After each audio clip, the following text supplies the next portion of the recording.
All right, so I want to tell you guys a story about a girl named Claudia. Now, this was my real life eye-opening moment, my experience learning why so many men complain about Western culture, American culture specifically, creating trashy women and potentially ruining good women.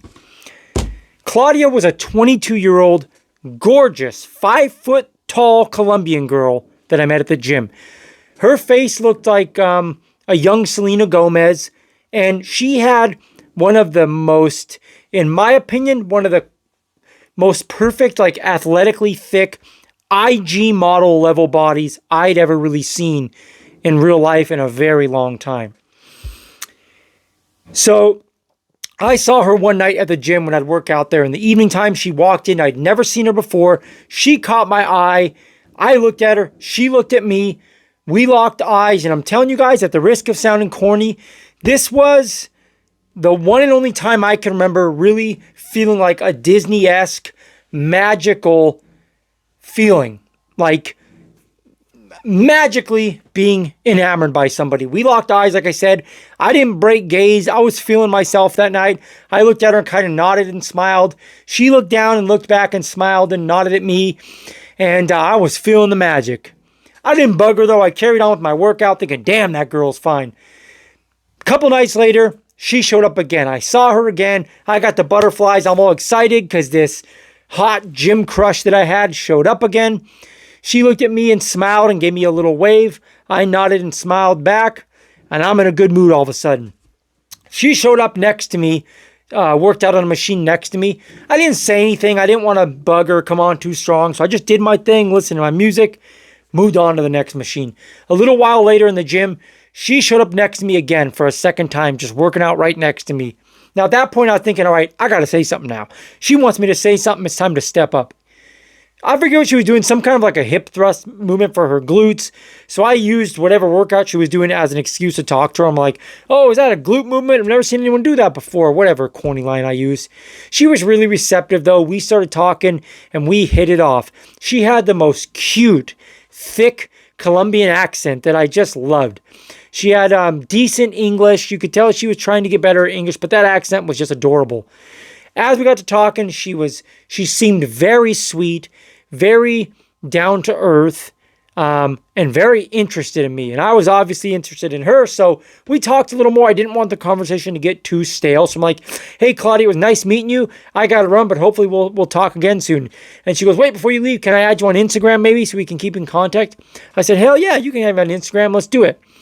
So we added each other on Instagram. Right off the bat, I noticed your Instagram was private, which was a plus, right? That's a green flag to me. She didn't post very often at all, so she wasn't like an Instagram or a social media addict, it didn't seem. She had like 12 posts on there. They were all just like pretty pictures or pictures of her pets, but they weren't over-sexualized or anything vulgar. Another plus.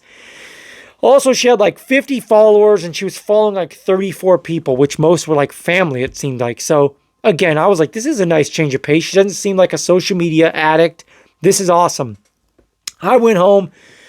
We started talking. Her and I hit it off. We kept in contact. We started seeing each other. Now, one of the coolest things about Claudia is, for one, she would pursue me like crazy.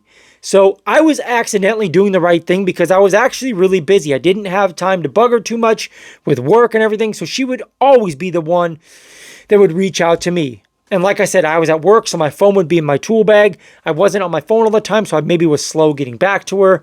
And like I said, I was accidentally behaving the right way to where she, was really interested and kept pursuing. Now, her idea of a good time was coming over to my place, us going to the store together, and going shopping to buy things that we can come back to my place and cook with and listen to music and have a good time. She told me she had never been to a nightclub. She wasn't very interested in nightclubs and stuff. She didn't really follow American trashy, like hip-hop music and stuff.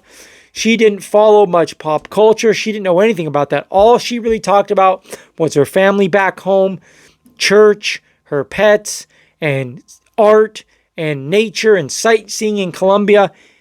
It was different. It was like no one I'd ever experienced dating before. Like I said, we hung around my place mostly. Another green flag of hers was she didn't really seem addicted to her phone at all. She wasn't on her phone very often. She always left her phone face up, out in the open. If she would be doing something, she'd get a text. She would say, hey, can you check my phone and see who texts me? I want to make sure it's not my mom or something important. Like, who does that anymore? Not that you should be too concerned about your partner's phone, but let's be real. It's a real thing. Like if your partner is protective of their phone, it's a red flag to all of us, whether we want to admit it or not. She wasn't. She didn't care. She left it out in the open. She wasn't on it very often. Anyways, to make a long story short, we saw each other for about 5 months, and it was a great experience. 5 or 6 months into it, though, I noticed she started making more like American girl friends. And I noticed the behaviors and the language and her behavior. I would catch it like subconsciously and kind of ignored it. One of the first things I noticed was the phone thing. Like, it got to where she was very protective of her phone. She wouldn't leave her phone out. She always kept her phone on her. She always kept it face down. I didn't say anything. I didn't think much of it, but I did notice it. Then, like I said, 5 or 6 months into it, she started talking about how her friends want her to go to like these trashy hip hop nightclubs with her. Now, I should have spoke up and drew a hard line and said, I'm not okay with this. This isn't something you're going to be doing. I'm not going to be dating a girl that's getting dressed up to the nines and going to these trashy hip hop nightclubs. I didn't say shit. Roast me if you want to. Maybe I deserve it. I should have spoke up when I didn't. And yeah, she would get fixed up, dressed provocatively, and go out with these trashy ass girls to these nightclubs. And right off the bat, I was pissed. I didn't like that very much, so I was already kind of getting irritated with the situation. The straw that broke the camel's back was when one of these girls convinced her to take a job as a bikini barista with her. And I'm like, oh, hell no, this ain't happening. So I'm like, look, Claudia, I really like you, but I'm not cool with this. I don't like the direction you're going, and I don't see myself being committed to a girl that's a bikini barista. You know what I'm saying? I remember her actually saying, no, I won't take the job. I don't want to lose you. I want to continue to see you. But like I said, I was pretty fed up with the bullshit I was seeing already. And I kind of was done. I was irritated with her. I was upset with the way she was behaving. I didn't like the direction she was going. So I was like, nah, you know what? Take the job. You'll probably make good money. You're a sexy girl. I don't blame you. Go do your thing. And she was like, oh, well, can we still stay friends? And I don't advise guys staying friends with their exes. But like I said, I was actually indifferent. I wasn't trying to like manipulate her to get her back. I actually was done. I was bummed out about it. I really liked the girl, but I was done. I'm like, nah, this isn't going the direction I want it to go.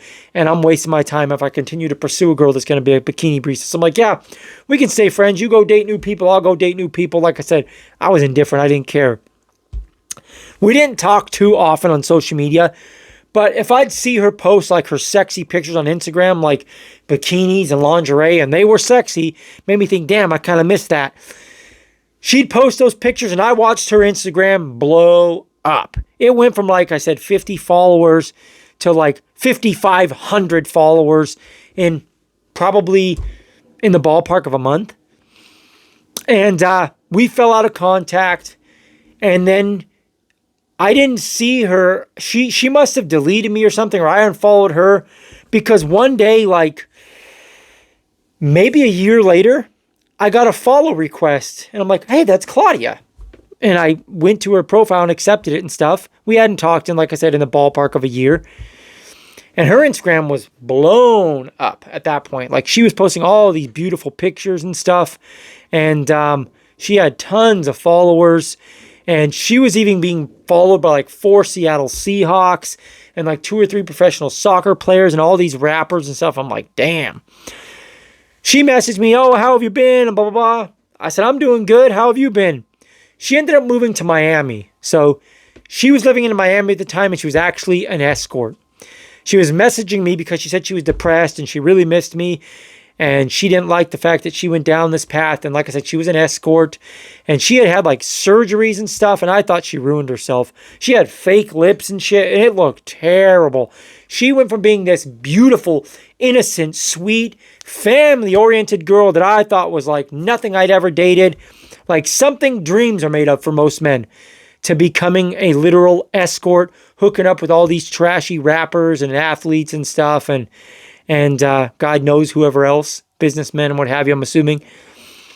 And getting the surgeries and just ruining herself. And like I said, it was an eye-opening thing for me, because I had always heard guys say this stuff about like American culture and you got to travel overseas and whatnot. I don't know, man. I get why they say it. This was eye-opening for me. And like I said, I had never experienced a girl like that before her, and I've never experienced one after her. Now I'm grateful for that experience because it was beautiful, it was innocent, it was sweet. This was a girl that was literally, in my opinion, like I said, a perfect 10. Gorgeous, looked like a young Selena Gomez with one of the most flawless, athletically thick IG fitness model bodies I'd ever seen. 5 foot tall. She looked pretty without makeup, and she was just so into me. What a magical feeling I was blessed to have, and I'm grateful for that experience. But it's a tragedy when I look back. Like, it was a tragedy. Part of me wishes I would have spoke up and drew a hard line and like stopped her. But at the time, my thought process was, I was more angry at like, nah, screw her. She's not the girl I thought she was. This is what she wants to do. Let her do it. I'm not going to try to stop her because she's just going to do it anyway. Maybe I was right. Maybe I was wrong. But like I said, I see it now looking back as a tragedy. It's really, really sad. I don't know where she is today. Last time we talked, we got into an argument because I still had some underlying anger for the route she took. So I probably insulted her. She ended up blocking me, and we haven't spoken since. And it's been probably 2 years at this point, 3, maybe, yeah, 2 years probably at this point. But yeah, the only thing I can think is what a tragedy. It's a tragedy, man, to see what she had become. Yeah, it sucks. Anyways, I don't want to ramble too much long. That's the video, guys. That's the story. I hope you liked it. Maybe you didn't like it. It's kind of depressing, but I had to share that. Anyways, I'm out of here, man. Until the next one, God bless, guys.